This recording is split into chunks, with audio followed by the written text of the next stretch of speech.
Hello guys, welcome to Case Officers Academy, and in this video we'll be talking about yet another very important concept in auditing, and that is what is internal audit.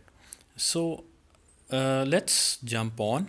Remember that companies have many internal systems or internal control systems.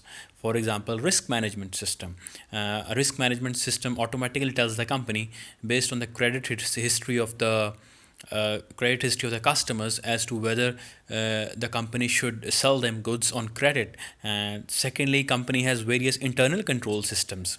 For example, the company might have inventory management system, or the company might have an employee check-in check-out system to make sure that employees are coming to work and leaving from the work on time, and the inventory is being managed very carefully, and the inventory is not stolen away by the employees.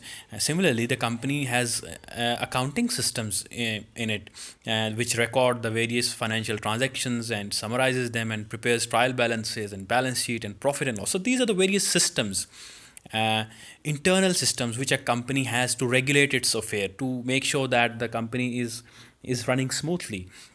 Now, the directors need to be assured that the systems are working. Remember that the directors work on behalf of the shareholders.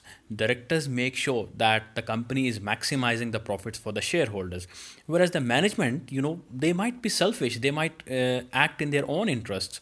So directors are act as a liaison between management and shareholders, because directors have specialized knowledge and they know how to control the management to make sure that the management acts in the interest of the shareholders. So directors need to make sure that the systems, various systems in the company, like risk management system, accounting systems, internal control systems, they are working.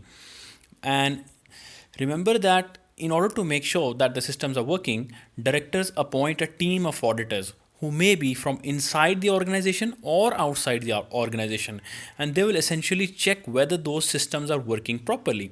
Now, remember that in small organizations, internal auditors are usually the employees of the company, because these companies can't afford, to appoint auditors for internal auditing or auditing the controls of the company. Whereas big companies who have money on them, they can afford to bring in external auditors and let them have their internal controls audited.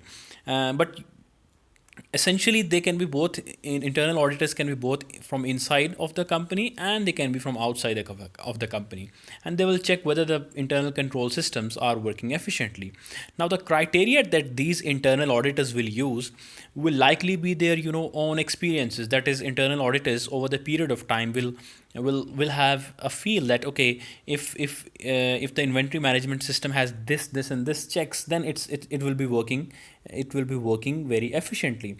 So their own experience, the internal auditor's experience, is one criteria. Then of course they also use various legal requirements. For example, corporate governance requirements are there in various companies. Then there are taxation requirements of various companies. So these are the criteria which the internal auditors use to make sure or to assess whether the internal control systems or various other systems in the company are working in a very smooth and in a very result oriented manner.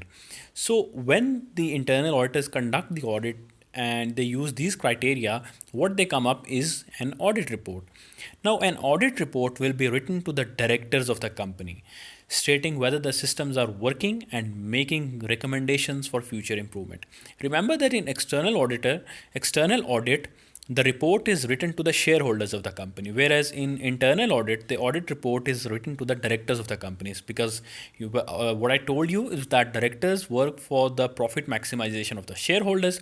So the internal auditors assess all the systems, and they give an opinion as to whether the systems are working efficiently and appropriately, and if there are any deficiencies in the system, they communicate the recommendations to the directors in their audit report, and they also suggest what improvements can be done to improve those systems.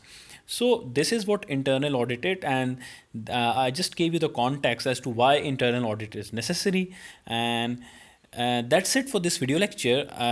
Let's meet in the next video with yet another concept of auditing and financial accounting. And do subscribe to the channel to get updated on the latest videos. Thank you.